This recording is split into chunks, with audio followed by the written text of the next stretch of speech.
Yo, yo, yo, what is going on, people? Welcome to Throw Down Your Questions, episode 511. I am your host, Tony Polanco, and tonight I'm joined by Emilio Lopez, Sup, people? How's it going? Carlos Romero, Yo, yo, yo. Richard Bailey Jr., What's up, everybody? and Brian Manjoma. What's up? What's up? All right, guys, you already know, back with another one. No bread action tonight.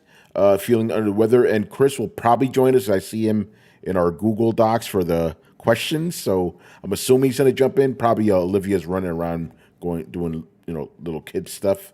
So yeah, but Chris will probably be here. Again, I see him right there. He's chilling. All right, man, let's get into these questions, bruh. Kind of like a smattering of different topics. See what I say? I said Chris will be here any second. He popped up. What's going on, Chris? Yo, what's up? Yeah, I saw you in that doc. I'm like, he's gonna show up. He'll be here. Good stuff. All right, man. Let's get into this first question of the night. Mr. J. Shep. Okay. Typically, I don't like hypothetical questions, but this one will be easy to answer, so I'll go for it. I have a hypothetical question because I know how much you guys like hypothetical questions. It's mostly me that's against it. If a company were willing to acquire Xbox from Microsoft right now, you think Microsoft would sell Xbox? Nope. There's the answer. No. They're not going to do it. Xbox is still making them some kind of money, So I can see the thing I can see happening if Xbox is not doing the numbers. Mm-hmm. I think them just dissolving it and reabsorbing it. Yeah, I think that's the thing that would happen in general. Yeah, because I agree. Even without and even their division it's actually called Microsoft Games. It's not Xbox. So they could dissolve the Xbox brand and still have Microsoft Games and still have all of their services and all of that sort of stuff. Just brand everything. Yeah, there's nothing to sell off. There's really nothing to sell off. So yeah, that's what would happen. If it got to a point where Xbox wasn't making enough money, they would just fold, like Manny said, get rid of the brand and just fold everything into Microsoft Gaming. End of story. Because there is no like studio to sell, really. I know it's called Xbox Studios, but it's not really a thing, Yeah, and to be honest, and if it did get sold, it could not be called Xbox. Yeah, they could probably sell the studios. They could sell all of their studios internally, like they could do stuff like that. But in general, I think the biggest thing would happen is that they wouldn't sell sell their brand off like that. It wouldn't. It would just be reabsorbed, and then it would just be called Microsoft Games. And it's not like Microsoft hasn't canceled things before, so. Yes. Yeah, and just reintroduced it or reabsorbed it into the greater company. So yeah, they went again. You can't think of Xbox like a traditional gaming developer. It's not that. It's just a little part of Microsoft, And the reason you probably will see Xbox well into the future is because it doesn't really, Microsoft's making so much money off their other things. They could accept a little bit of a loss leader, and I don't even think it's that much of a loss anyway. So yeah, that's not going to happen. It makes no sense. All right, next question here, also from Mr. J. Shep. You guys may have already covered this, but in your opinion, will the Switch 2 be innovative in any way, or will it just be an upgrade of graphics from the Switch? Chris, you're a resident Nintendo guy here, so I'll let you start this one off. Well, and in terms of features, I wouldn't expect too much. I wouldn't expect too much of an upgrade. We got some grain of salt leaks about RAM and all that stuff. But in terms of innovation, I'm not sure what you mean. Like, are they going to provide a great cloud service? I doubt it, right? They don't have that now. They have Nintendo Switch Online. That to me is not a great service at all. I don't think it's worth paying for. I don't think they're going to change it. I think they'll make a second expansion pass and just be like, oh, well, now you can play GameCube games or something. I don't know, but I don't see them doing too much past what they have now, because this system, as they said themselves in the financial report, it's fully backwards compatible, right? It has to support current Switch games, which means to execute those Switch games natively in your board, that means you're using an NVIDIA APU. I mean, it's going to be pretty similar to what you have now, just more powerful. So I think that's all you're going to get. You're just going to get a better Switch. Yeah, I don't think they're going to rock the boat. Again, I am making a caveat that anything I've said about Nintendo has historically been wrong. So who knows what they'll actually do? But I don't expect them to do anything radically different. They hit a winning formula with the Switch. No reason to change that up. People seem pretty happy with it. And I'm going to just go, Chris, I'm going to go right into the next question because it's still about Switch from General Breaker. Will the Switch 2 be as successful as the original Switch, or has the novelty of a dockable handheld worn off? Damn, I got this wrong last time. I Yeah. don't even know what to say. Because, I mean, even though the Switch is on a decline, it's still 7 years old. Yeah. So it makes sense it's on a decline, right? People want something new. So as long as they can present strong software, and honestly, I think one of the main problems in the last few years, in the last half of the Switch's life, is Nintendo's like release schedule. And I know Rona happened and all that stuff, but they really got to get a handle on a proper cadence for holiday titles, mid-year, whatever you're going to do. Like, you need some kind of a cadence. You can't just explode out of the gate and then have nothing for like months and months. They got to figure that out. I think if they figure that out, then they're in pretty solid territory. And I think they won't make the mistakes of the Wii and the Wii U. No. Right? The Wii U came out. They honed in on that tablet. They're like, look at this amazing tablet. And they confused the hell out of everyone. That was a big mistake.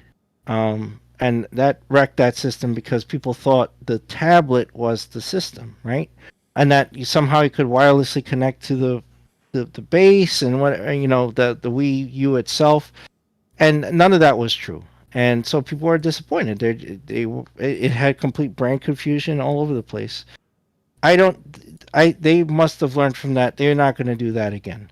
So whatever this is, there won't be no brand confusion. I think how you avoid that is this is just the successor. This is just the Switch next to the Switch 2 or Switch Pro, whatever they call it. And that's it. It's just a better Switch. And that's the safest route to go. And if they're anything, Nintendo is predictable as they play things safe, right? They don't rock the boat. They don't change things up. They're not gonna go do something crazy. So I think that's the route they'll take. Its success, I'm not even gonna venture a guess. I probably be. I don't know if it's as successful, if it explode out of the gate, but it'll probably do well. Yeah, it'll do well. They don't want to rock the boat that's floating on the blue ocean, Yeah. What's up, Carlos? I had a discussion with someone in the Discord a couple of days ago. You know how it goes. About the price of the Switch successor. They're talking about a $300 to $400 price point. Yeah. And to me, and this could just be me, I'm like, there's no way in fucking hell that's ever gonna happen. What $300-400? You think it'll be more?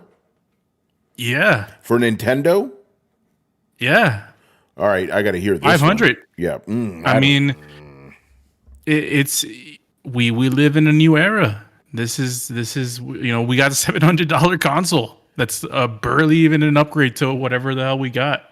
We're getting to that point where you can only sell $200 to $300 or $400 consoles now. Like, they have to be the only. And I said this in the chat. The only way this console, the Switch 2, is a $400 console is the Wii scenario. And what I mean by Wii scenario is where they just relocated parts from the GameCube and put it all into the Wii and called it a new console.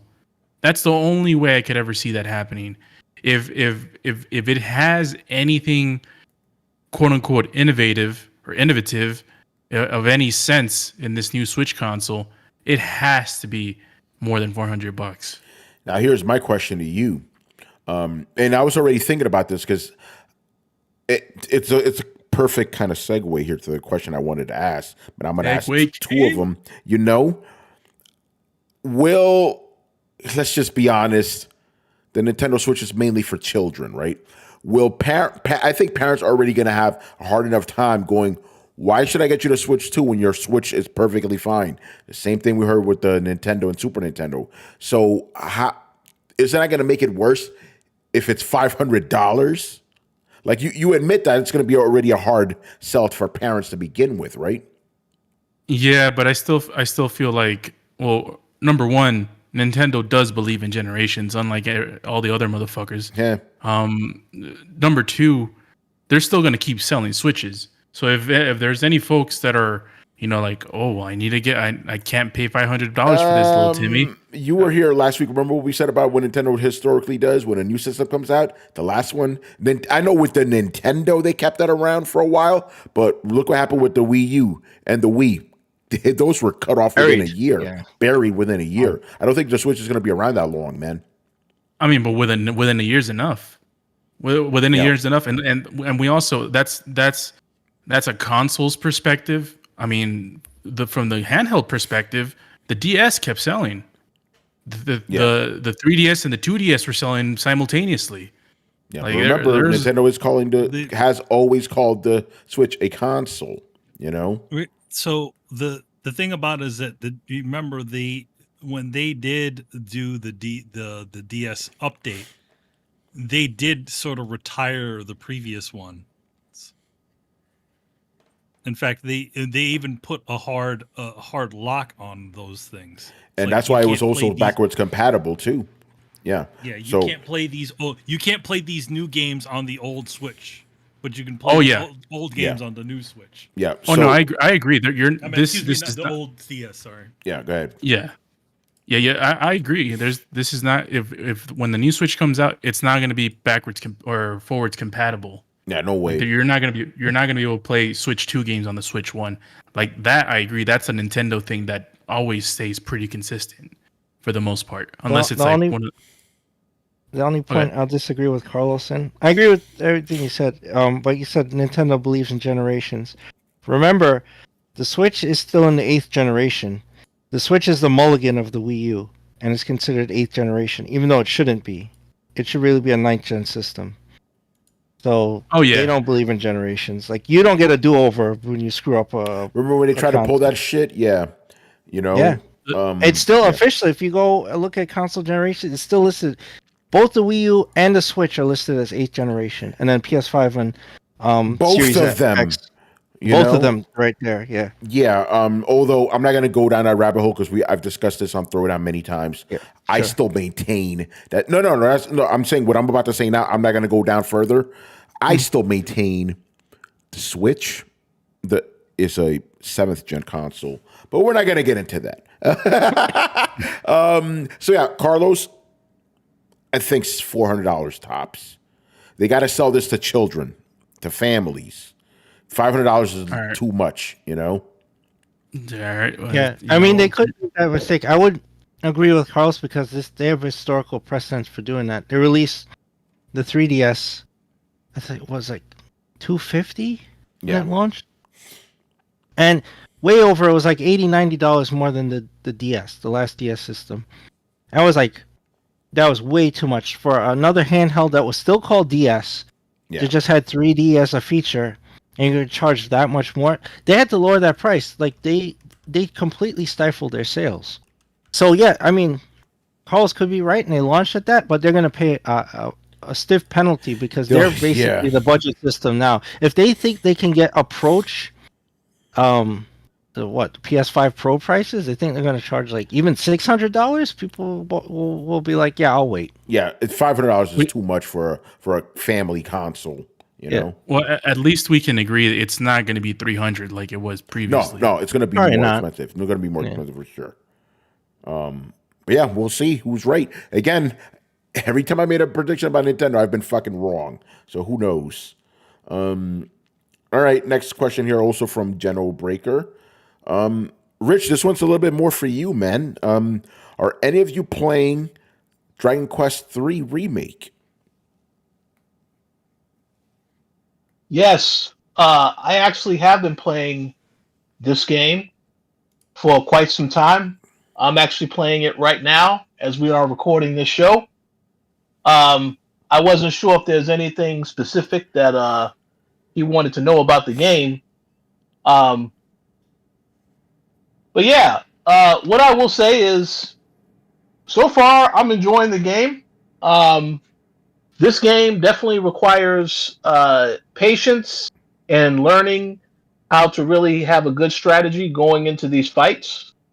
Because that was the first thing that I really got into. You know, when you get into the actual tactics and strategy, unlike some of the other RPGs I've been playing so far this year, this one, yeah, it's a lot. You need to have a little bit of luck. You got to also know what is the best attacks to use against the different various types of creatures. Um, and again, you have an option where you can basically be the one to command every single move that your team does, or you can just have there's an option where you can choose wisely attack, where pretty much every single person can auto attack and they will heal on their own. But I have noticed that as you get deeper into the game, yeah, you definitely need to be the one to orchestrate these attacks. You should not use that wise attack because you will get absolutely demolished. Um, Obviously, you got to make sure you have you know the right amount of armor. You got to have the right amount of powers. If certain people on your team have powers, abilities, so it is a little challenging to get used to, but it is a lot of fun when you finally beat a boss. Because I did beat one of the bosses here a little while ago. That was a satisfying feeling because it took a while to do that because I had to keep leveling up my characters.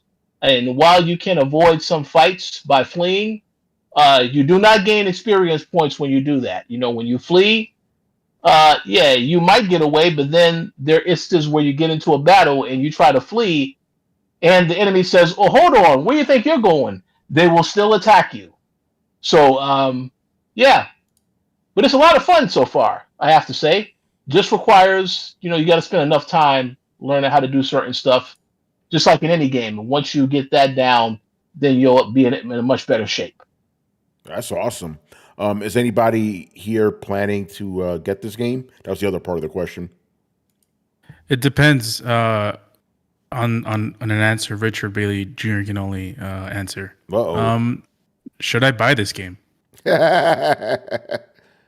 Well, my answer directly to you, Carlos, and I'm going to give you a personalized answer.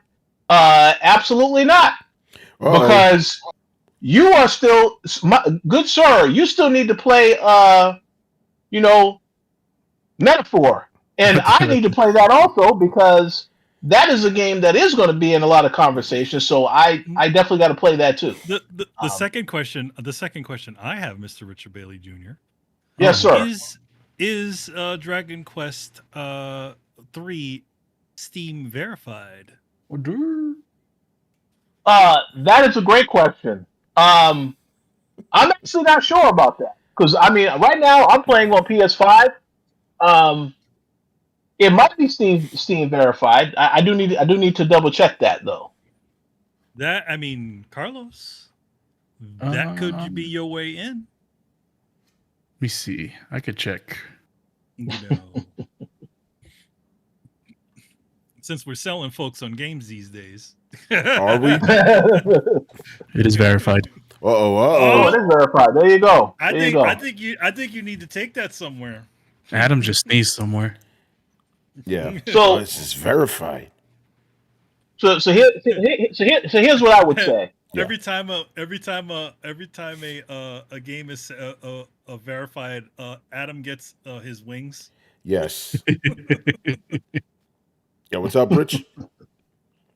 So here's what I would say. We know that Black Friday is coming up here next week. Not this week, the week after next. You also have the holidays. There will be a lot of sales. I'm pretty sure this game will be on sale by the end of the year. It's already, I think it's about $60 right now. So it's not your usual $70 game. They have obviously a digital deluxe edition. I think that's a little bit more. But I would say, yeah, you can definitely get it cheaper. But if you already have a lot of other games you need to get through, like our boy Carlos here, you need to play those games, especially Metaphor, right? Because I hear everybody talking about that game. I feel a little embarrassed that I still haven't had a chance to play it, and I've had the game since it has come out. So, yeah, you definitely need to check it out. But this game is pretty good. I just don't know if it's something you need to rush out and buy immediately because I'm pretty sure it's going to be on sale at some point. Yeah, Rich, don't feel bad about Metaphor because I've also had it for a while, and I still haven't played it. So don't feel bad. I feel equally as embarrassed. But listen, like I said, man, I'm on my fighting game kick right now, and I'll tell you more about it near the end of the show. You're getting them platinum, son. You know, but I do want to at least play some of it to see if it's worthy of Game of the Year. A lot of people are saying it's probably fucking the same people from Persona. It probably is Game of the Year, you know. But again, I'm on my kick right now, bro. You know. All right, man. Good stuff. Oh, but anybody else interested in? Oh yeah, I should answer. Dragon Quest 3. We'll see. Like Rich said, maybe a sale. I want to play. Not the original, but I want to play the Super Nintendo remake first before I play this one. You guys probably go, what the fuck are you talking about, Tony? They actually remade the game for Super Nintendo. It was a Japanese-only release, but obviously through emulation, you could have your English subtitles. That's actually how I played the original. I played the original Dragon Quest like via emulation. I played the NES version. And Dragon Warrior, I should say, and then Dragon Quest SNES remake through emulation. So I'm gonna play 2 and then 3, and then maybe I'll play this one.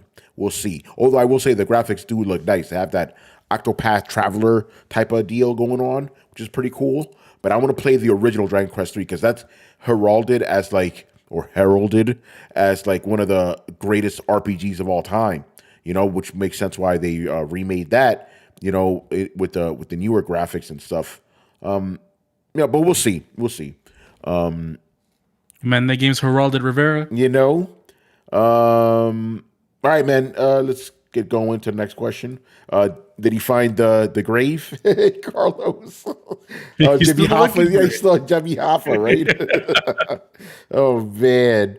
All right, another one from Toon Medic, our boy Michael Santiago. Kind of related to the last one. If you had one game that could get the 2D HD remake treatment, what would it be? I don't know. What about a Sonic collection? With a 2D HD kind of deal? Yeah, like Sonic Mania, but the actual games. Yeah, but Sonic Mania wasn't really like 3D. You know what I mean? Oh, I thought they said 2D. No, because remember the whole deal with this game is it's like 2D, 3D. So correct me if I'm wrong. You know what I'm saying? It's like yeah. What games do you want to be remade into Octopath art style? Oh, okay, gotcha. Because I was about to push up my glasses and say, actually, Sonic they actually has 2D and 3D levels. Yeah, that is true. It does, but yeah, it's like in the style of Octopath. Okay. J-Shep says Xenogears. There you go. That's a good one. Now I'm trying. Here's where I'm kind of stumbling. I'm trying to think of a genre outside of RPGs that could benefit from this. I'm having a little bit of a hard time. So maybe it's only good for maybe a beat 'em up might work. You can like a shooting game. Like, Contra could work. Yeah. Yeah, you can in other words, you can essentially build like a 2D, 3D depth of field work because that's what those games are doing. They're essentially taking a 2D sprite, flat 2D sprite, and then putting it into an isometric 3D environment. Yeah. So when you walk past things, you see things in the foreground and stuff like that. So I think you can do that with quite a bit of other things. But I think at the same time, I have my answer by the way, but keep going. When it comes to some of those other types of games, I feel like they don't benefit from it as much.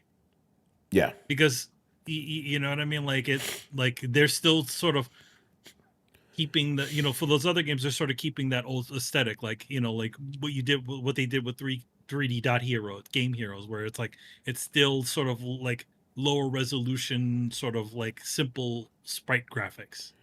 Yeah. My answer is I don't want any games in that. Don't get me wrong. I really like that art style, that Octopath. But even again, one of the reasons I was hesitant, I was like, I'd rather play the original instead of this like up. You know what I'm saying? Like I'd rather play with the original graphics. So I don't want that necessarily. I would prefer to have the original just available on my modern console. You know what I'm saying?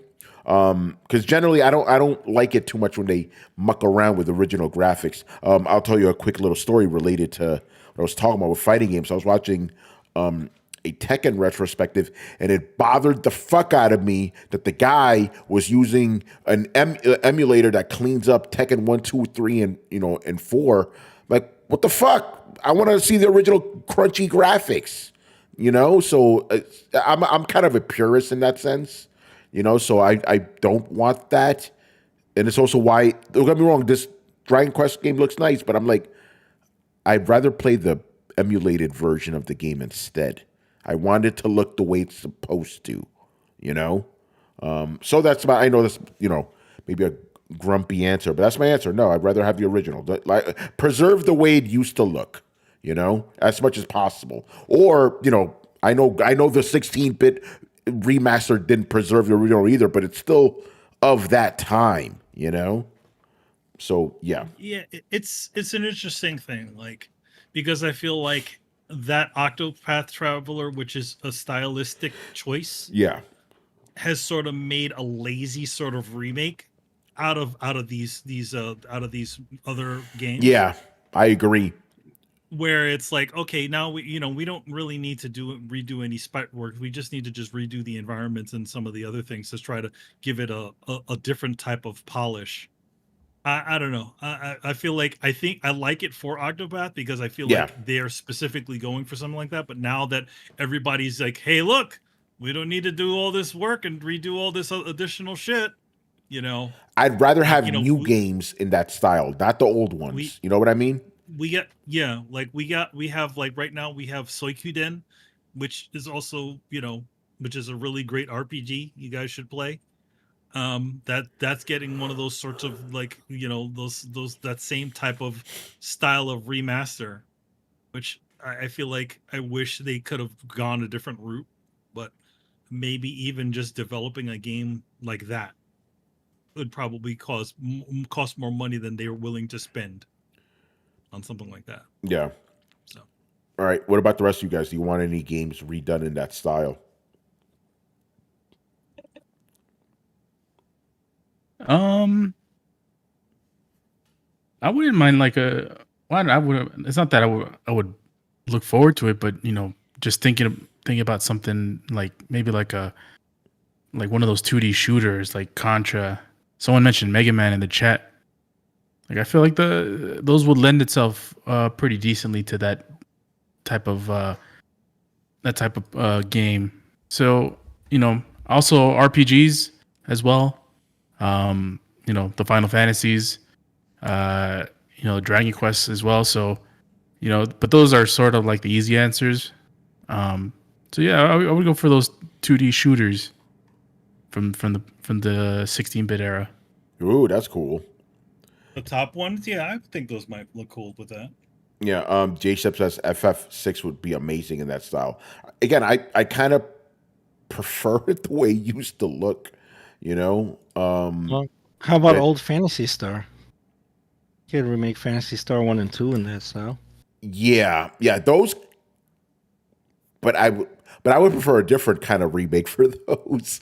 I would try to make them. Oh, like Skies of Arcadia, like type of thing. No, like beef them up like that. Yeah, I wouldn't. I would still keep them 2D, but I wouldn't do that HD stuff. If you know what I mean. Okay. Again, I'm kind of a purist when it comes to this shit. So I will admit that. I would almost want to see them essentially take that, remake the game, but actually do a full on, like, higher resolution, actually Yes. higher resolution sprites. That's what I. with That's more what I want. animations. Yeah, that's what I will want. Like higher resolution of that. You know, that make it. If it's like a, I know Fantasy Star. You know, the second one was a 16-bit game. But if you can make it look like a really, really, really, really good 16-bit game, and the first one especially, that one needs some work because it's kind of rough looking. Rough, yeah. You know, I wouldn't mind that, but not the 2D HD style. You know. No. I think, Manny, I'm kind of already getting sick of that, even though it's just like a year or two old. You know what I mean? Well, no, I mean you've already have two games that are already have multiple games have tried to do that. Yeah. That are already doing that. I think we had a Secret of Mana game that did it. Yeah, We have- I'm getting sick of it, to be honest. We had the Octopath game do it. We had now we have we have Soikiden, and then now we Yeah. have Dragon Quest doing it. Yeah. All right, anybody else?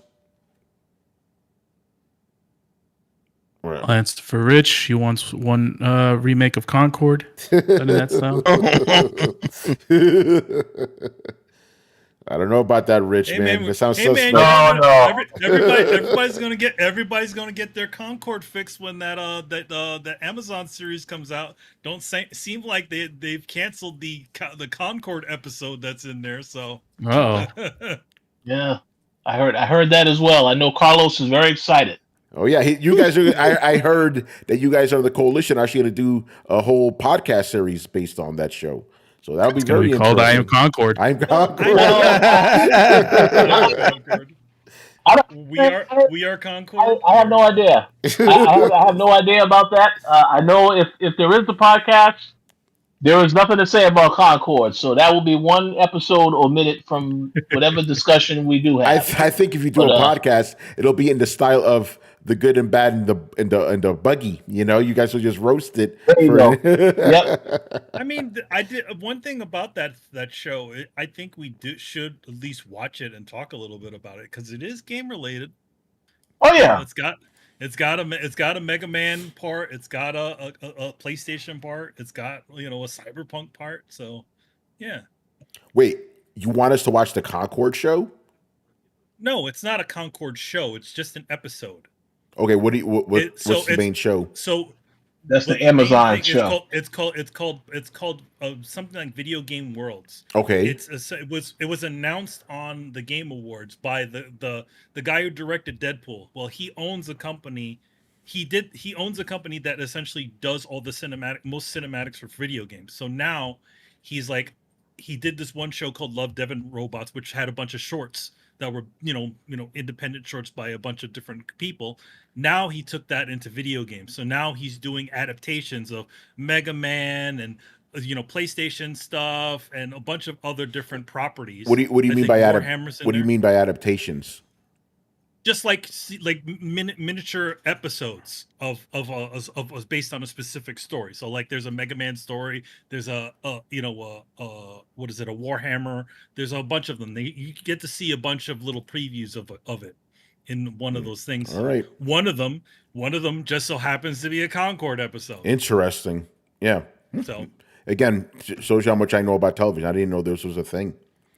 it probably went through one ear and out the Probably. other during the Game Awards or Probably. Summer Games Fest. Whenever it was announced, Heh. he showed up on the. Here's the thing, that guy, he directed the first Sonic movie. People like that. He did Deadpool. He directed the original Deadpool, and people really like Love, Death and Robots. So I give it a chance because in general, it seems to put out pretty decent stuff. Yeah. So You watched it already, or is it out? Love, Death and just based. No. off his The show previous you're stuff. talking about is it Hasn't out? come out yet. It's Okay. coming soon, like maybe December. Or when is it coming? I don't remember. Yes, right around the time the Game Awards comes out. I think it's that same week. Yeah. Yeah, so it's they're probably just gonna dump them all onto Amazon. So we'll see. Yeah. What they got. Cool. All right, man. Moving on here. Ace Ali, I volunteered you for to pick up some of Jay Shep's questions. I don't think he'll mind. He's always volunteering. So thank you for that. Even though I volunteered you. What new live service games will survive? Oh, by the way, Jay Shep, and I'm glad you're here. because I'm kind of confused by this question. So please correct me about on it. What new live service games will survive, if any, between now and when GTA 6 releases, and after GTA 6 releases? So I'm guessing. So there's a bunch of live service games that are out now. Which one of them are gonna survive until GTA comes out? Then which ones may die or survive after GTA 6? I think that's the question. I'm not sure. So he'll have to tell me. What? Okay, but while we're waiting for an answer, what are the major live service games right now? Fortnite, right? Are people still playing fucking Apex Legends? I guess they are. I think people are still playing Yeah. Apex Legends. Yeah. It's amazing how that game has sort of been holding on. People are still playing Unknown Battlegrounds. People are still playing what is it? Overwatch. Overwatch Okay. is Here's the question. Thank you for clarifying, because I was confused. Which live service games that drop between now and GTA 6 will survive after GTA 6? Okay, I don't know. I don't know which ones are upcoming. If you couldn't tell, I don't really pay attention to live service games. It's a great question though. Go ahead. Does Warzone count as a live service game? Because people are still playing. Yeah, Warzone Okay. counts. Warzone. I mean, how League of Legends is still being played. That's a live service Okay. game. Jay Shep, does it have to be a new live service game that comes out now between now and GTA 6? Is that the prerequisite? It's 2 from Sony. What Yeah, that's two? what I'm. That's how I understood the question. It's like what live service game that's going to come out from now to GTA 6? Yeah, it has to be new, he says. Here's the thing. Well- Oh, go ahead, Rich. Go ahead. Let me answer a part of that question and say, well, one game that will flop is Fair Games. So, man. fair, Yes, yeah, game flop over. games, Flop games. That's already a given. I mean, by the way, are real we quick- go ahead. oh, I was just gonna say, we're at the point like when that flops, are we gonna find out that it had an even more insane budget than Concord? It's like this game's been developed for 12 years with a $1.2 billion budget. Like, wait, what the shit? $500 million. I always spit up my drink when you ask that. I like this comment from Echo Crimson. Anime waifu gachas are like cockroaches. They can survive everything. Yeah, you mean so Zenless, true. like So Zenless, true. like yeah, right now like Zenless Zone Saga is Yeah. doing amazing, is doing very well. That they keep it pretty tight on that one. Yeah, And then the yeah. other one, Genshin Impact. Genshin those two. Impact, yeah. Zenless Zone Zero, game of the year. We'll see. To It's be a honest, a very nice looking game. yeah, That's no, the one all thing those games about are. They are very nice looking, but it's a gotcha game. So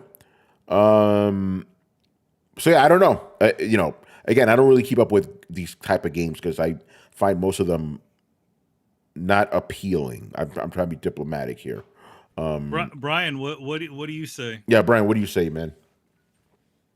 Well, what is coming out? That's kind of the main thing. I don't know.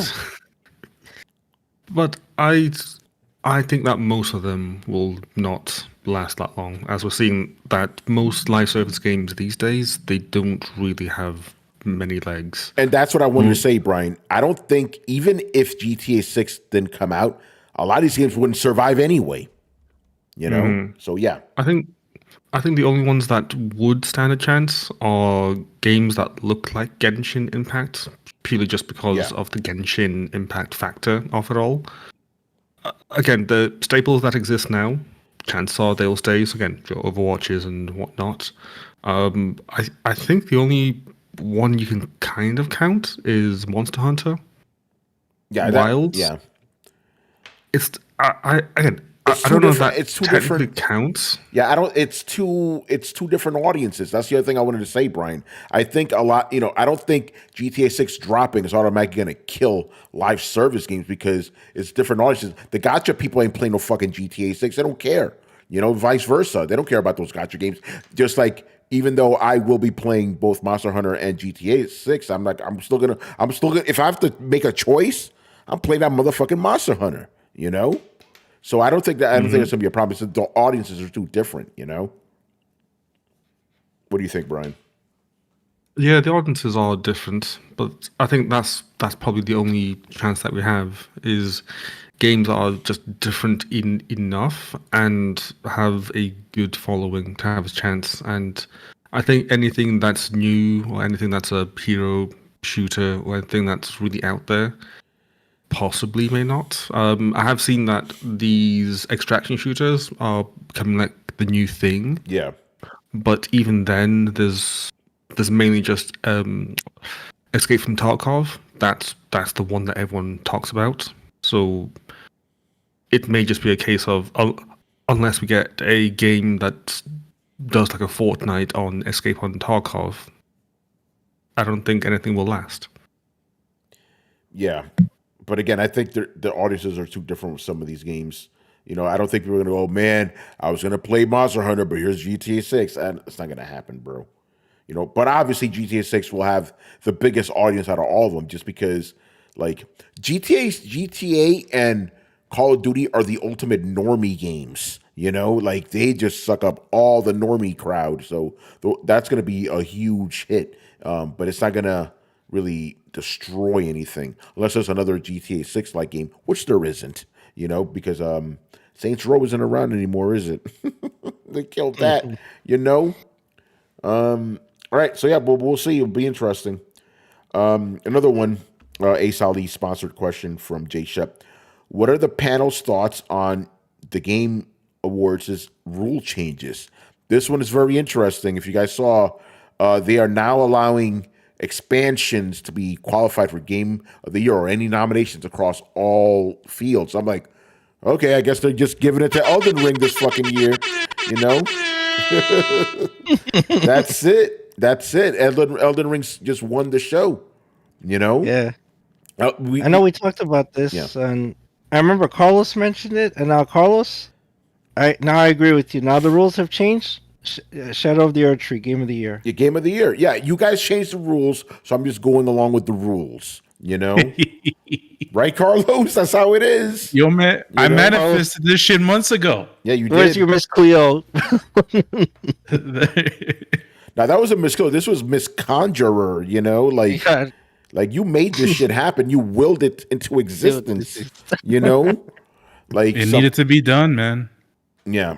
Even though I still maintain expansion should have their own category. If this is the rule now, okay, we're going with it. Shadow of the Erdtree, baby, because that's still the best game I played all year. Even better than real games, bruh. You know, it's real. So yeah, Kishak doesn't like that ruling. I can understand that. There's a couple of reasons why this is going on. Barry Bird goes that they add a best Kojima game category. Yes, yes. So Kojima will win the Kojima category every year. Every year, there you go. Category. Yeah, what's up, Carlos? What were you saying? Well, there's a couple of reasons why this is happening. The least important reason is because There's no it's games? the best game. Yeah, that's number two. The number two reason is because there's really no games, and the way to sell the show is to have heavy hitters, especially in the biggest category. And if your heaviest hitter on that category is what? Final Fantasy VII, maybe? Yeah. So it's like it's not a good look on the show if you lead up with Final Fantasy VII, Astrobot, and Metaphor. Like it's not a good look. It doesn't sell the show. Yeah. No one's gonna care. And number one, obviously, he knows what's gonna win. And who's someone that's given them exclusives in the past? It's From Software. Yeah. So, I scratch your back, you scratch mine. There you go. It's going to be interesting. Another quick question from Jay Shep. He just threw us in now. What do we think about Jeff Keighley trying to trademark the Game Awards? Sure. Okay. I don't have a problem with it. You know? I mean, should I think it's like, shouldn't he have done that like years ago? Like, Yeah, I would like, think he would have done that right away. Yeah. yeah, like why didn't you trademark that like fucking as soon as you started making that show, dumbass? Yeah, Damn.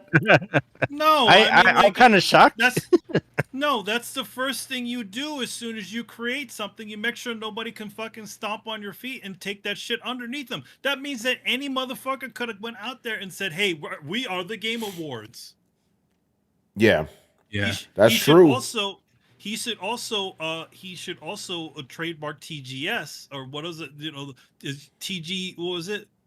Yeah, TGA. TGA, yeah. He should also TGA, yeah. trademark that while he's at it, because come on, man. Seriously. Yeah, and I wouldn't have any issues with it. I don't know if has been a backlash online. I don't know. Because the first thing that came to mind is remember when those YouTubers are trying to trademark reactions? Oh yeah. Like that is like I vaguely remember that. Or reacts or reaction. Like The word Yeah. they were trying to trademark that shit. oh, yeah.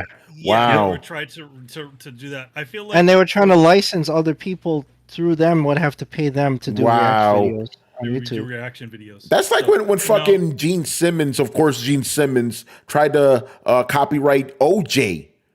Like really, dude? Oh, it's Yeah. OJ. It belongs to me. Oh, you can vote. Or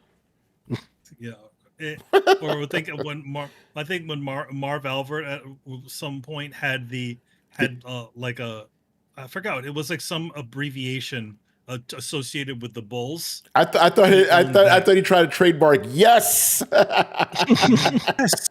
Yes! You know who did get a copyright though? Let's Get Ready to Rumble. Oh, really? Oh, yeah. Oh, yeah. Michael. Yes. What's his Oh, yeah. face? Yeah. Michael Buffer owns that. Yeah, that's good for him. You know, Yeah. I think maybe Marv Albert, he went to trademark Michael Jordan. You know? Michael Jordan. Oh man, that's fun. All right, man. I think, go ahead. I think the whole thing is just dumb on his part, honestly.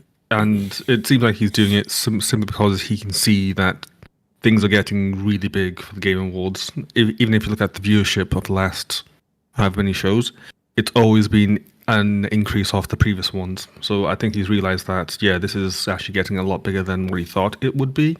So let's just try and get as much trademarks on there so that no one else can do it, just in case they do. And it's probably going to screw over a bunch of other small companies that also have something similar. So they'll need to have their own like special Ooh, that's a good point. addendum on Yeah. it. So, It for example, the Throwdown Game Awards or something. Oh, Yeah, we might not be able to. we have to do call it something the like that. Gaming Awards. You know, Exactly. Or there is the, what is it, the New York Game Awards? Yeah, that one's fine. That one's specifically the New York Video Game Critics Circle Awards. You know, Yeah, okay. so that one's fine. So they have a specific name. So yes, we will now be calling, even though we don't have our award show, we'll now be calling it the Throwdown Video Gaming Awards. You know, leave us alone. Special. Yeah, it's special. Yeah. You see, theirs goes ours goes It's not the same. And the whole DLC thing, it's, again, as you guys said, it is obvious. Anytime that they change the rules or they add a category out of the blue, it's obvious that it's self-serving. Like last year, they had the Best Video Game Adaptation Award. And it's like, oh, I wonder what video game adaptation came out that year. Big surprise. And which one won? Big surprise. So yeah, it's just adding more fuel to the fire, proving that the Game Awards are just phony as all hell. Oh yeah. But at the same time, it's great for us because we get to mock them. Yes. So thank you, Jeff. Yep. And you know that's going to be one of our last shows of the year when we roast the fuck out of that show. You know, We call it Throwdown Roast the Game Awards. We can't say that, right? Oh, yeah. Is it going to allow people to live stream reactions, or do you have to pay them now because you can't use the term? I mean, it's not solidified, but would that happen? You know, we'll see. All right, moving on. Kishak, who's joining us as well. This one's bit of a long question. Here's a thought experiment. What if PlayStation during the PS4 era had doubled down on exclusivity like Nintendo, refusing to embrace a multi-platform strategy? Would they be better off today or worse? Imagine a PlayStation that kept its entire library locked to its consoles, no PC ports, no cross-platform releases. Would this approach have led to more consoles sold, higher revenues, and stronger player engagement? Or would it have held them back in today's more connected multi-platform gaming world? What do you think? It's a long question. I don't think, to be honest, if they decided to do it that way, I don't think it would have really affected anything. I don't think so either. Are they really getting that much of a big bump? And we could probably verify this too. How much of a big bump are they getting from their games on PC, for example? You know, I'm assuming that's better than nothing, right? But yeah, it's a good question. But I think largely most PlayStation people play games on PlayStation because they have nowhere else to go. It's not like Xbox, you know. PlayStation doesn't believe in play anywhere, for the most part. Yeah, you can get the games on PC, but that's about it. So I don't really think if they just kept this shit locked to PlayStation, I don't really think it would have done anything different in the end. No, I don't think it would have really affected anything. I think the PC versions, when they do come out, are a nice, shot in the arm from to make additional money off of something that has already run its course. And I think that seems to be working for them. Yeah. But if they didn't have it, I don't think it would have been that much of a thing. Yeah. I mean, it's almost just like, I don't know how much it is to put something on the Steam store or any of the other stores like that, but I definitely think it's good for they see that as like, okay, that's a DLC we didn't need to develop. You know what I mean? Yeah. What do the rest of you guys think? Are we wrong? Well, I feel like I agree with you guys. The course was always going to be the same, regardless of what they would have done. I felt like none of it really moves the needle, especially coming off the PS4 days and up to today. I mean, what's really moving the needle for PlayStation? I mean, and the things that kind of would, I mean, were kind of exclusive anyways. So, they're just timed exclusive. So they're not really like fully like in this multi platform world as a lot of other games are now. So no, I don't think anything changes. Yeah, I don't think anything would have changed. Some of the guys in the chat disagree with us though. Reggie says they would be worse off, and Echo Crimson says Sony would have shot themselves in the foot. If you guys could expand on that, I'd like to hear it because I don't. That's if they go multi-plat, right? Yeah, like no, just saying if they didn't go multi-plat like they have. Oh, okay. Yeah, I think if those PC ports didn't exist, I don't think it would have negatively affected them. No, I don't think so. Well, here's the thing. It would negatively affect them seeing how much money they've made off of them today. But if they didn't have that hindsight, they wouldn't have known better, and they wouldn't have been struggling per se. So it's a weird kind of way to answer it, but they would have known better if they didn't go multi-plat. They just they wouldn't have been dying of like for sales or anything. But now, since they went multi-plat, they know, oh shit, her God of War sold 500,000 copies on Steam. I'm just guessing, but I'm pretty sure they sold around that or more. It's like, man, we made millions of dollars just of porting this off PC, and it cost us like $2. Yeah, no, but the question was again, it is hypothetical. It's like, what if they had never done that? Yeah, they probably wouldn't have. They'd be down a couple $1 million, but nothing detrimental. Yeah, exactly. It's an interesting question because at first I was thinking the same thing as Tony, where I was like, I don't think it will change too much. But then I remembered that Helldivers 2 came out, and that was extremely big on Steam. So potentially, if that was the case, then Helldivers 2 wouldn't be as successful, and they would be at a point where they'd have 0 live service games that have been a success. So compared to now, where they have 1, so you could argue whether or not that would change things. But I think with that game, that's obviously an exception. It was a huge hit. Although, how is it doing now? Because after all those controversies, are people still playing this game? You know, because that was Sony shooting themselves in the foot. You know, forcing people to use the fucking PSN IDs. That was bad. Bob. Yeah. Here's the thing. I agree with Brian's point. Helldivers 2 wouldn't have been the success even if the numbers are down. It's still I think categorically is a success. But on the flip side, they probably wouldn't have invested that much on Concord, knowing that they weren't going to have a PC market to put the game in. And that's a good. My best guess is they wouldn't have even worked on or invested that much in that game, knowing that it was just going to be a PlayStation game. Yeah, maybe it would have done better. Maybe Sony would have done better because they wouldn't have invested in Concord. So the next Sony live service game is gonna dictate everything. Yeah, if right. It's successful. Was Concord? It was also Concord a simultaneous PC release? It wasn't. Yes, right? it was. Yeah, it was. No, yes, it was. All right. Yep. So, and that didn't really help, did it? It didn't even help either. Nope. But I think in the case for Helldivers, I definitely at least I think that it did the PC numbers did definitely help that one. I don't know how well it's doing on PlayStation itself. Yeah, I'm not sure. I don't know if it's equivalent, but I definitely think that was a game that I think it was in a weird sort of way. It was more of a PC game than it was a console game. Yeah. Yep. Yeah. All right. Go ahead, Brent. Okay. Looking at numbers, it has a peak 24-hour of 40,000, and right now it's 27,500 players. I mean, so it's correct me if I'm wrong, but that seems pretty respectable.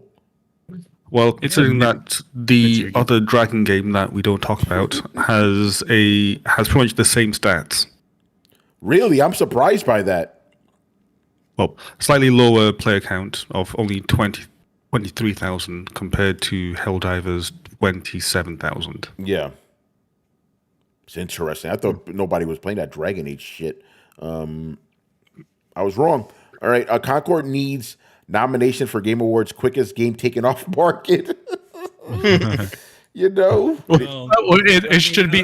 That is a world record. That is a world record. No. It's actually beaten by that one game that was removed in 3 days. That's right. The one that we never remember the name of. The Amazon game, right? No. There was one that came out in December. That one with the zombies. Is it The Day After Tomorrow or something?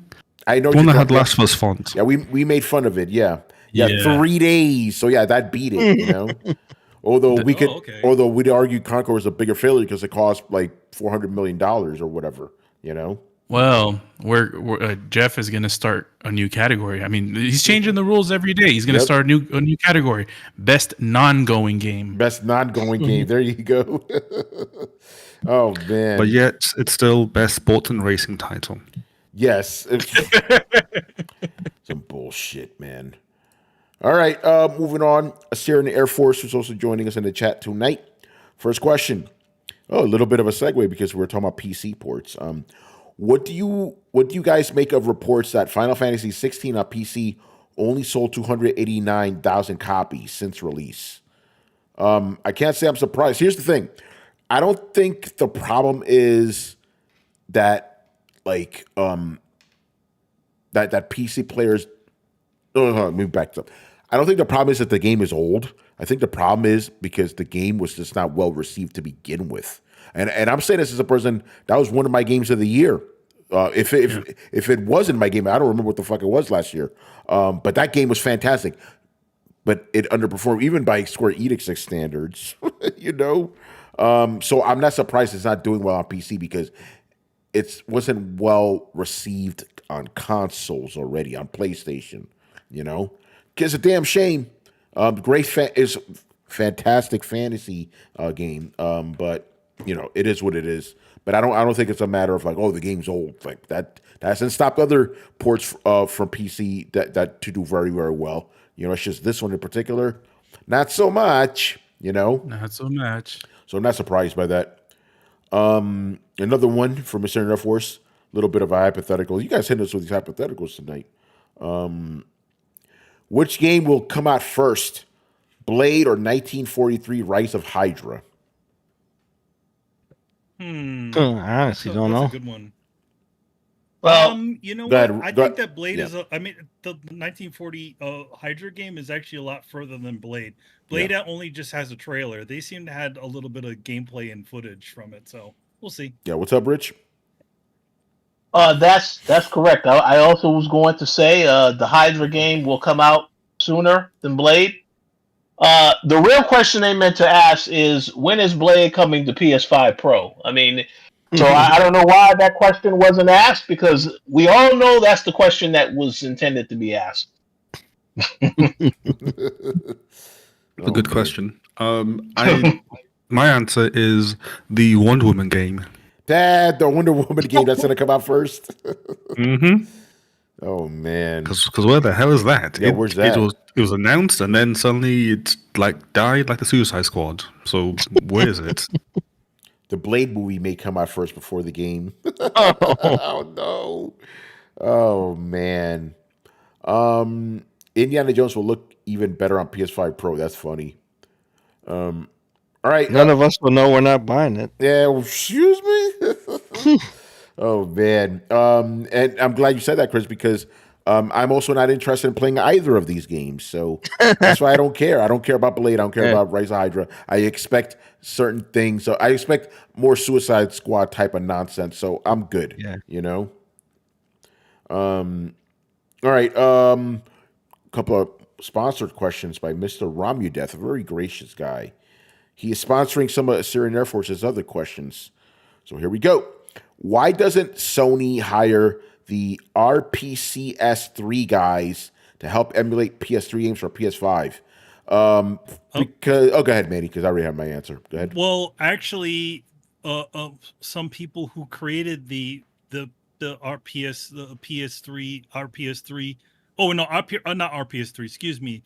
They have some of the people PCS the PlayStation emulator. The RPS3 guys, I don't know, because the way that some of those people got involved with the PlayStation 1 and PlayStation 2 emulation, who made that previously worked on the PC emulator, is because they made their own company.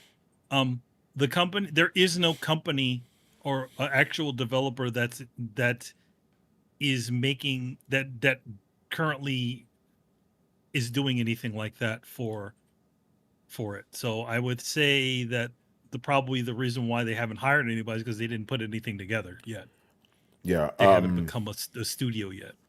Kishak goes, I'm guessing because they already have a working PS3 emulator. They don't actually have a working PS3 emulator. No, they don't. You're streaming those games, and you're actually streaming them off of actual PlayStation 3s.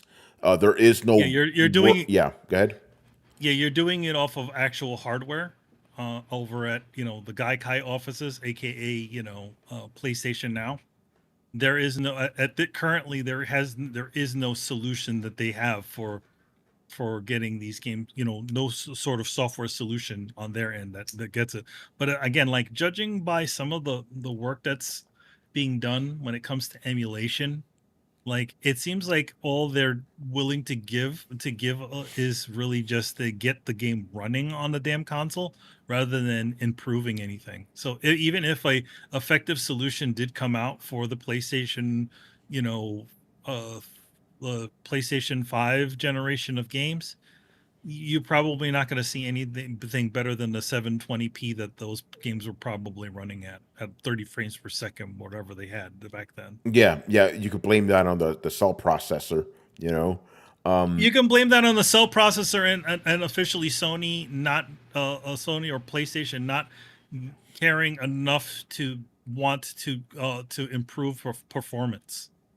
Yeah, Like again, like you look at what's currently running on those the new offering of PlayStation 1 and PlayStation 2 emulation on the PlayStation 5 and 4. It's bare bones. It's like, okay, they run maybe a little bit better than they do, but you can't futz with resolution. The most you can do is just maybe it runs a little bit clearer. Games that are unlocked may run a little bit better than that, but they just stay pretty much the same. There's no additional sort of there's nothing like the emulation work that's being done, and I don't think they're willing to pay for anything more than that. So that was my answer. That's my answer. Sony is not willing to pay for that, and also, why would they give you less of an incentive to subscribe to their higher tier ones, where you could only access PS3 games through if you're one of the higher tiers? So they don't want to disincentivize you from doing that. Well, the thing about it is that like the PlayStation, the PlayStation streaming tier is it's the only way you can play those games, those 3 games on there. But all their other titles you can actually buy on their store. You can buy Forbidden Siren or any of the other ones that had been recently released, like the Ratchet and Clank games, and I think Sly or whatever runs on it now. So yeah, I don't think they're going to. If it does happen, it's not going to be. It's going to be a very sort of weak.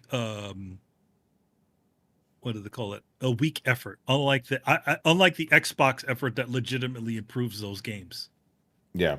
Kishak, we kind of did answer that. Do you guys think the reason they aren't is because there's no money involved? Yeah, they know they're not going to get that much money off of it, so why bother? Yeah, they're not going to. Yeah, they're not going to make that much money off of it. I mean, granted, it does. To the fans and to the enthusiasts, like, yes, that seems like a given, right? Put all those games out there, you're leaving money on the table. That's why they were trying to close down the old PlayStation 3 store, right? And the Vita and the PSP store, because they weren't seeing a lot of money coming from there, right? But then again, those 2 consoles are not readily available. But when they made a lot of those games readily available, obviously people are not like chomping at the bit and buying them as soon as they drop, right? Yeah, exactly. But at the same time, it's like also it's a give and take, because they're also not fully advertising these games are out either. Like they just released Dino Crisis, a game that hadn't been seen on the console in a long time. For the the Halloween months, right? Yeah. Did they advertise that other than saying, "Hey, look at our new games that are in the top tier of PlayStation Plus," right? Other than that. A certain number goes, I'm sure the Ryzen CPU or Intel CPU in 2024 have as much processing power to emulate PS3 games. It's not really that it's not about power. It's just it was built on a different architecture. It's a different architecture, and I think a lot of the modern consoles can brute force a lot of it, but it's just a matter of putting the development into it, right? Like, does Sony think that this is, or PlayStation think that this is something that they should do? Because you realize somebody still, but regardless of whether they have this thing running on a PC, maybe they could port that thing over to the PlayStation. But at the same time, in order to do that sort of stuff, again, they have to have a legitimate studio in order to be developing that for them to hire it, or if it's an internal company. And then what's the budget? How many people are on it? Who's the QA? There's a whole bunch of things in line here. Thing about it is, with fan stuff, you have an infinite amount of people that are doing QA on these things, whether they like to think of it or not. As soon as you say, "Hey, Metal Gear Solid 4 runs like shit," to these guys, they'll be like, "Oh, this is wrong. This is wrong." You literally have all these things coming in saying, "Okay, this doesn't work right." Yeah. But when you have a company like that, you have to pay people to do that. Here's the thing, though. People don't just offer their time. Yeah, to exactly. just work on these things. You got to understand something. for you guys, if I don't know if you've ever tried emulating or playing PS3 games that have been emulated, they don't look and run that good. You know, so it's again, it's not really a matter of like, oh, you need a beefy PC. No, it's not about that. They've been trying to get this done for fucking over a decade, and they're still struggling. You know, when some of these things are made on weird architecture, why you can't even get proper Sega Saturn emulation because of this shit. You know, so it's not just about the hardware; it's about the way these games were made. You know, so yes, Manny, I know what you're going to say. Some of them they're getting better, and I think we will probably get to a point where they will be good, but it's still not the same experience that you got playing natively on a PS3. Like right now they got Metal Gear Solid 4 running very well, and a lot of like a lot of those bigger titles are running very well on the new emulators. So it can be work. It just takes time. And how many years have they been working on exactly this, they've been doing this over a decade. How many heads have been bashing against that wall to get that done? Yeah, exactly. Sony's not going to put money and time into this shit. You know. All right, man. Let's move on. Another one from Assyrian Air Force. Will PSSR get new updates for PS5 Pro, or will it just be version 1.0 forever? Who knows, bro? I have no idea. I would suspect that if it's anything like DLSS or any of those upscaling, AI upscaling techniques, I'm sure as time progresses, it's probably going to get better. Yeah, but the thing is, like, every time they've been updated, you needed to buy a new graphics card, right? Like DLSS 3 doesn't work on like an older. It doesn't work on GTX, for example. You know what I mean? Well, to be fair, Brian, you could correct me on that if I'm wrong. Yeah. No, it's true, but that's just a NVIDIA thing because they want you to buy the newer stuff. So they make it so that they can't work on the old stuff. Whereas with the AMD offerings, they tend to work like on everything. So, for example, the TSR, I think they said it goes all the way back to like the GTX 10 series, in that it's compatible with, because that's just how it works. Yeah. Whereas with NVIDIA, that's just the weird. Well, I say the weird strategy. That is the strategy. They make something new, lock it to the new hardware. It's very Apple-esque. Yeah. No, so Brian, that makes me feel actually very happy to know that, like, because remember, what does the PS5 Pro have? It has an AMD chip in there, so it's good to know that they can update it without like, oh, you need a whole new one. You know, this is what NVIDIA has done to people, Brian. They maybe just believe, okay, it's just the way it is. You know, yeah. Like I have a 3080 Ti, but I can't use DLSS 3. You know, I have to go for a 40 series. Yeah, it's the weird, sad state of the NVIDIA powerhouse, and I hate it. Even though I have a 3080, but I still hate it. Regarding PSSR, it all depends on what path Sony goes down, and I honestly have no idea which way they will. I hope that we'll see updates, but I don't think they'll advertise them as updates. They'll just roll them out and say, well, and say nothing. You know, like I agree. Was it performance improvement? That's what it'll be. Yeah, I agree. Yeah. I think they'll do that underneath the hood. They won't say that it's like a new version or PSSR 1.2 or whatnot. They'll just say performance improvement, and then that's it. And then at some point we'll see a Digital Foundry video where they'll be like, oh yeah, this is a comparison between these two games, and this is how they've improved this or something. That's funny. All right, so stay tuned for Digital Foundry, man. They'll let us know. All right, moving on here. Illustrated Dio, man, got a couple questions. How do you see Xbox's Play Anywhere strategy panning out in the future? Will there be any big system sellers if the company stops making consoles? How could Xbox compete with PlayStation if Sony continues releasing consoles? You got to remember what Phil himself has said.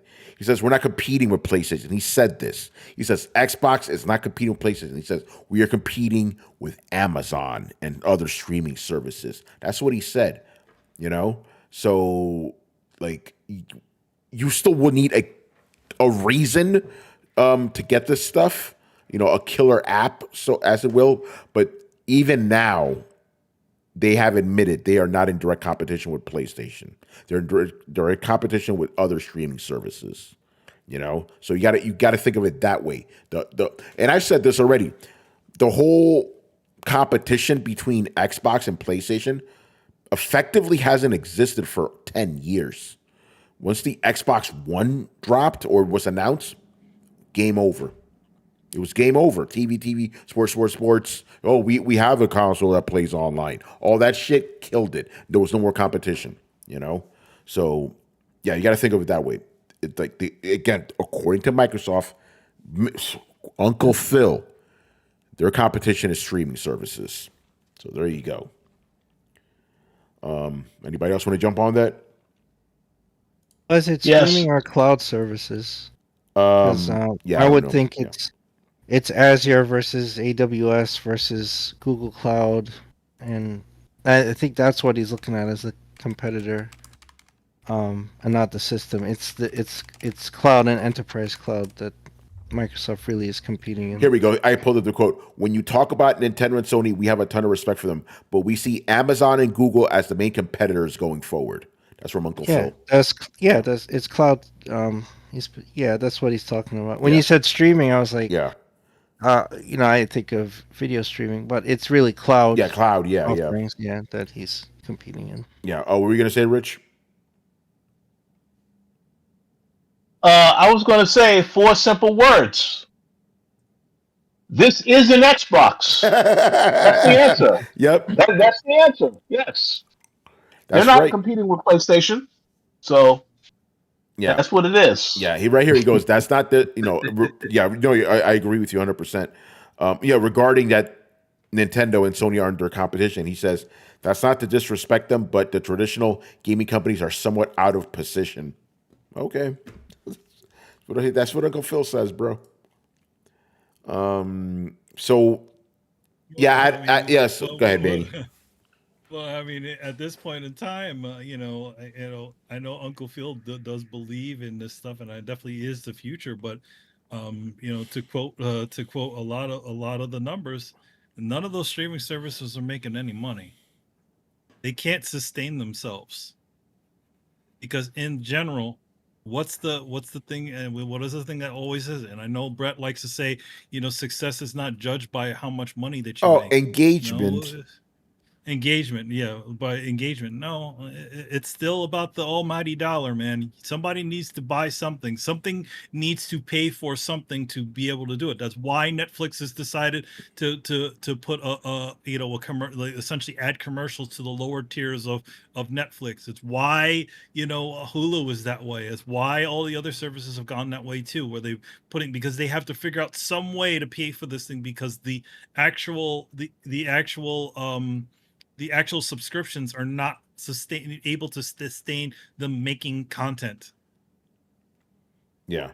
And remember, guys, this statement is not a new statement. He made this a while ago. Matter of fact, let me pull this up. He said this in 2020. This isn't new, Yeah. So, again, unless they start charging more money, and people are not going to like that, which they've already blown up the price of that service. Just saying, people need to buy your games. That's all. That is what it is, plain and simple. You talk about all this, we've been talking about Steam numbers because they could definitely be seen how much people are essentially playing and actually buying a game. These are legitimate numbers that these guys are making off of these things, like legitimate money. Yeah. So, unless you can figure out how to get money out of a dry turnip, people still got to buy shit. But they're don't trying own it, this, even if they don't own it, like all the new rhetoric says now, right? Yeah, this is an Xbox. You got to buy something. That's the new one. Gotta have something. Gotta have something. Not have something. Got to buy something. That's it. Oh man. All right, another one. Illustrated Dio. This question is really for me because nobody else is really playing Street Fighter aside from me. Which characters do you want to see in Street Fighter 6 Season 3? It could be characters from previous Street Fighter or Capcom games. I'm going with Fei Long, Necro, Hugo, Makoto, Dudley, Sea Viper, Maki, and then he threw in some wild cards in here. Edward Falcon and Wang Tang from fucking Power Stone. I don't think you're going to see Power Stone characters in Street Fighter. They're too out there, you know? They're like 19th century people in modern day fucking Times Square. Like, that would work. Hey, listen, you know? Hey, if they manage to get friggin' Sanson in a Marvel vs. Capcom game, Yeah. they could possibly get In a Street Fighter? They could get into a Street Fighter. You could. What was it? No, but I mean that's a Marvel vs. Capcom game. No. He's asking me, well, you know, who do you want to see in Street Fighter 6? And I'm saying those Power Stone characters wouldn't fit in Street Fighter 6. You could easily just make a They have to be modern day version of versions. those Yeah, guys. they'd have to be Yeah. modern versions. Yeah. Yeah. Still get away with it. They've done stuff like that. I mean, they've Like- stuck fucking Cody and Hagar in all those games. They're so they're in get modern things. times though. Understand? Yeah, but again, like I don't think anything is off the table. If they somehow figured out how to get fucking Strider into Street Fighter, which they did, Yeah, he's not a main that- character in Street Fighter. He's not a he's not a selectable main character. character. No, he is a character. There's a character in Street Fighter 5 who literally has 3 different forms, and one of them is Strider. He's Yeah. Strider. But it's not the Strider from the future. No, it's not the Strider from the future, but it is a version of Strider. So they managed to get him in there. Just No, they not didn't. like It's not Strider. him. It's not him, so that doesn't count. You know, I see what you're saying, but that doesn't count. They would have to, but those two characters would be complete new characters because they're modern versions. They would just be different characters. So maybe, Yeah, but it would still you know? be there's nothing stopping them from essentially just redesigning the character and working it in there. Like a character like Strider or even Wang Tang could easily be worked in if they just reworked the way they work, like we work Yeah. the style. Although I would argue Jamie's already like Wang Tang. He kind of looks like him too, you know. So I don't know about that. So yeah, Wang Tang is pretty much like Son Goku. Like he's, that's the way he works, yeah. you know? Yeah. As for me, because I've been asking this question ever since Street Fighter 6 came out, where the fuck are the game takes place in Metro City. There are no Final Fight characters in this, right? And the bigger question I have is, why is there a memorial for Mike Hagar? It's not a memorial. It is. It's actually, yeah. if you- It's actually called Mike Hagar Memorial Park. It's actually called that. So I'm like, okay. So I'm like, a memorial because he saved the city or because he's dead? You know, that's the question I've been asking ever since this game dropped. I'm like, where's Mike Hagar? You know, and you know, obviously, we're Cody. We're a Guy. Guy's been mentioned because Kimberly in the game, she's one of his disciples, so we know he's at least around. And Cody was the mayor at one point, you know, after he cleared the criminal charges. But the big one is Mike Hagar. I'm like, why is there a Mike Hagar Memorial Park? I need that answered. But yeah, I want. Here's the thing: Kimberly's cool. I want Guy. I need proper Guy in there. You know. And where's Sagat? Very interesting. Sagat's not in this game. So it'd be cool to get him. I'm gonna go with 4 characters because that's what the season seemed to be doing. So Guy, Sagat. And this game has done, Fei Long would be good actually. Get Fei Long in there. You already have DJ and Cammy in the game, so get Fei Long in there. I don't really want T-Hawk, not yet. Who else? One more character. Again, Metro City, right? Rolento, where's he at? You know, so there you go. But yeah, I want to know what happened to Mike Hagar. What's going on? Why is there a Memorial Park? You know? All right. And the last question of the night, people. This one was actually originally for Brett, but he's not here. But we could dive into this. By the way, Brett actually called me because he had a headache, couldn't be on, and I asked him if he can answer this question. Even he had a hard time with it, so he wants to get back to me on that. But I think some of us can probably answer this easily enough. Jolly Yellow Nerd. This is mainly for Brett, but anyone can answer. Brett has said several times last year that gamers were eating good.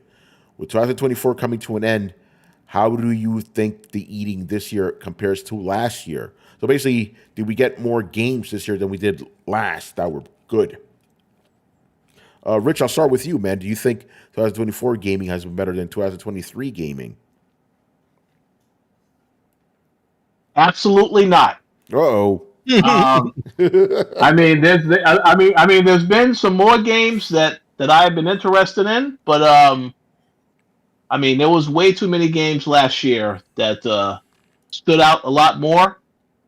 Concord, for example, Carlos's game of the year, that should be an indicator. You had Concord and that garbage Suicide Squad game that dropped this year. Oh. So, absolutely not. No, completely different year. Sony did not have a good year for releases. They had a couple of good games. Astrobot, that's probably going to be a game of the year contender. Stellar Blade, which I did enjoy. So yeah, and then of course Xbox. Not too many games this year that I enjoyed. We'll see what happens with Indiana Jones. Of course, Stalker is going to be on PC as well, Stalker 2. So I think it has been a pretty decent year for games. It's been good, but 2023 I think was better. That's just my opinion. Yeah, I'm going to agree with that assessment. Even though, yeah, there has been some good games this year. Stellar Blade, right? That was a great game. Astrobot, like you said, I really enjoyed Final Fantasy Rebirth. But yeah, then we had those games, right? Concord, Suicide Squad, Dragon Age. It's not done. It's yeah, Fair Games. Yeah, exactly. Fair Games. What was the other one that came and went? There was another one. It was one of those like point and click adventure games that was just absolute garbage. Dinosaur High. Yeah, did that finally come out? I don't know. Yeah, but the game I'm thinking about is in that vein. So yeah, I'm gonna agree with Rich. Last year was a better year for gaming. Although ironically enough, this year I have played more games than last year because I'm not playing a lot of modern games. Aside from fucking Tekken 8, I haven't played any games that came out this year, really. Like, in the last couple months after Marvel's of Capcom came out, bro, I've been just on this fighting game kick, But yeah, it's a couple good games here and there, and we'll see if Indiana Jones pairs out. Maybe it's good. We'll see. And and I should admit, none of us have played Metaphor yet, so that could change things dramatically. But in general, Rich. Yeah, Rich is still trying to play it, just like I am. Yep. Yeah, but in general, and Carlos, I know you'll agree with me on this. Overall, this generation's been whack. Oh yeah. Oh, there goes Tony again. Talk about how bad the generation is. Here we go. Yep, it's been trash. So yes, here's the thing. 'Cause fucking people, it's like when I say there's exceptions, but it has been bad. Oh, what do you mean it's bad? What about this, and that? I just said exceptions, motherfucker. But that's just how it is. Just like earlier tonight, I tweet out, I'm like, yes, there has been some good stuff here and there, but I think this has been so far the worst decade for any kind of entertainment. Oh, what about this? What about that? I just said there's exceptions, you dumbass. Anyway. Yo, Tony, why you call me a dumbass? What about this? Well, you said you like Dune. Like, bitch, you not read the first fucking sentence where I literally said there have been exceptions, but generally speaking, no, don't read that part. They just read this decade has been horrible. Read, motherfuckers. Open a book. Anyway, I don't even know what I'm yelling about anymore. Oh yeah, Hellblade 2, Game of the Year. No, that came and went, didn't it? Fuck. You know? Anyway, does anybody else think? Chris, what do you think, man? This year compared to last year? Well, I agree with Rich. I think this year is, I mean, arguably been worse than last year. Oh yeah. Just because the number of poor releases that we've gotten. I mean, we've gotten some gems, right? But they were few and far between. I mean, trash was just released one after the other. You get Suicide Squad, Concord, Dragon Age, and we still have trash being released. And there was trash if you look at like Unknown 9 and all this. It's just all this garbage that came out. A lot of garbage. Yeah. So, I mean, this was the year of like trash releases. So it's like, yeah, I would just say just on that alone, yeah, it was a worse year. Yeah, I agree. Yeah. What about the rest of you guys? You think this year was better than last? Go ahead, Carlos. It's close. The only reason I'm saying is because Elden Ring came out this year, so it's like that's better than anything that came out last year. It's not even close. But last year had Spider-Man 2, it had Zelda, it had Final Fantasy 16, it had Starfield. Shout out to Starfield. And it had Rich's favorite game, Sea of Stars. So there's a couple of good games last year, but Baldur's Gate, which I still haven't been able to play, but everyone says it's a great game, so gotta give it that. And this year it's like shit. Yeah. I mean, Metaphor, I gotta give Metaphor credit, but I haven't played it yet, but I gotta give it credit. Everyone says it's good. The Shadow of the Erd Tree is great. Oh yeah. Astrobot is a pleasant surprise. I haven't played it, but Power World is something people were excited about. I don't know if people are still playing it, but Helldivers, that was a big one for a while. Yeah, Helldivers 2. So there are some stuff, and like Chris mentioned, there is a lot of duds this year as well. Oh, I forgot. It was Dustborn. That's the game I was thinking of. There you go. This year's Dinosaur High. Yeah, so there's I feel like last year had like a lot of I didn't play a lot of the games. Like Hi-Fi Rush was last year as well. Yeah. And we know people like that game. Remnant 2 came out last year. You know how Brett raves about that game. Oh yeah. Street Fighter 6 came out. I did play that one. Great game. Yeah, it was pretty good. So last year was a lot better than this year. I think, there's not really, dude, the way you lay that shit out, it's like, yeah, that's just objectively better, Yeah, unless Indiana Jones is like the best game I've ever played, I feel like there's no way to come back from this. That game, It won't be. yeah, No. that game needs to be Red Dead Redemption 2 levels of good, and it's not going to be that. Mm-hmm. Oh man! And last year had Armored Core 6 as well. I played that game. It had Star Wars Jedi Survivor. I didn't play that. I played that. Yeah. Diablo 4. Shout out to Brett. Oh yeah, don't get him started. It had a lot. It had a lot of games. Yeah. This year it's hard to come up with a list. And a part of the list, you kind of cringe at it. When was Redfall? This year or last year? That was last year, I believe. Oh, okay. I believe that was. Oh, another Brian's favorite game, Hogwarts Legacy, came out last year. Yeah, there you go. Best selling game of the year. Yeah, it's not even close. Well, that's not even that's not. But I mean, it did very well. Yeah, that's what I'm saying. It's the best selling game of the year. Mm-hmm.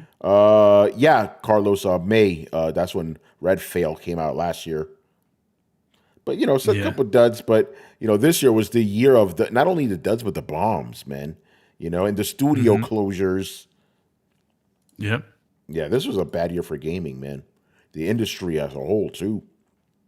Yeah. Oh, but don't worry, man. Next year. Next year it's going to be the year. Wait till next year. Next year. Wait, Carlos, is going to be stacked. It's gonna be stacked. I mean, it has to be. The 5-year development cycles. Yep. I mean, they're all piling up for this. The delays. Oh man. Yeah, GTA 6 is coming out next GTA year. 6, there you go. It's coming. Oh shit! Yo, Phantom Liberty came out last year. Yeah, last year won by a landslide. Yeah. Yeah, Phantom Liberty, that's right. Go ahead, Ben. By the way, Carlos mentioned GTA 6. I think we will all learn very soon that the 6 in GTA 6 means 2026. There you go. So, yeah, there's no way. It's no way. I'll be very surprised if this game does hit the fall 2025 because Rockstar has been very quiet. So we'll wait and see, but I'm going to take a guess 2026. Spring 2026. Yeah, no, I agree with that. Yeah. Oh man. All right, that's gonna do it for us. Another good show. Rich, what's coming up with the coalition? Oh yeah, so for the coalition, there will be plenty of gaming things coming to the website very soon. Like I had mentioned earlier, I am working on a review for Dragon Quest III, so that will be up sometime this week. Then there are some other things that I can't talk about yet, but will be coming to the website soon. And I may talk about some of that stuff on the Throwdown this Thursday. So you'll definitely want to check out the show. Yeah, it's going to be a very interesting show, so stay tuned for that. All right, we're done here, so make sure you follow Throwdown on Twitch and Twitter. Subscribe on YouTube and join the Discord where the conversations, the rumors are always popping. And, of course, you can also find us on your favorite podcast app. Links to everything down below. Once again, I was your host, Tony Polanco, and tonight I was joined by Emilio Lopez. See you next time. Chris Seeley. Hey, take care, everyone. Carlos Romero. Peace out. Richard Bailey Jr. Have a good week, everybody. And Brian Manjoma. Speaking of studio closures, if I worked at Bioware, I'd be refreshing my CV. Oh, I agree We all with know that. it's coming. Yeah, oh yeah. After Mass Effect 4, it's over, man. All right, guys. We'll see you on Thursday. Later. Later.